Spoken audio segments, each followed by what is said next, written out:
راځئ نن د کابل زوړ ښار د ښار له شوره لرې یو ژوندي تاریخ ته ځو. د کابل ښار له عمومي سړکه مو کوڅه پیل کړه او مخکې لاړو او یو څو قدمه مخکې یو پخوانی جومات و چې ویل کېدل 360 کاله مخینه لري، یعنې 360 کاله پخوا جوړ شوی دی. همداشان مو مسیر و د عاشقانو عارفان زیارت ته. دا د اولیاو یو دروند او معزز زیارت دی چې ډېر پخوا آباد شوی دی. په هغه وخت کې چې افغانستان ته اسلام راغلی هغه دغو اولیاو برکت و. د هغوی مقبرې ډېرې ښکلې جوړې شوي دي. وګورو د میمنګي په واسطه باندې چې هغه یو ښه نقاش و او هغه دروازې، کړکۍ او ځینې دیوالونه او لارې د ټولې هغه ډیزاین کړي دي.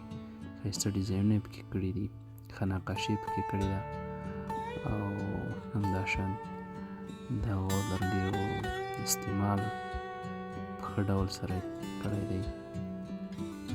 دا د هغه زیارت د باندې برخه ده چې ښکلی او خوندور ویو لري. همداشان که وګورو دغه د نقاشي برخې ته ډېره ښکلې او په زړه پورې ده او دا په سلهاوو کلونه پخوا دا نقاشي شوي دي. وګورو څومره هغه تکړه خلکو څومره ښکلې نقاشي یې کړې ده. دا یې د باندې هغه دروازه ده چې زیارت ته دننه تللې ده، دا د میمنګي صاحب زیارت دی. همداشان د عاشقانو عارفان زیارت دی او دا د کابل زوړ ښار هغه ننداره ده چې ډېر شهیدان او د خدای دوستان پکې په دې هدیره کې ښخ دي.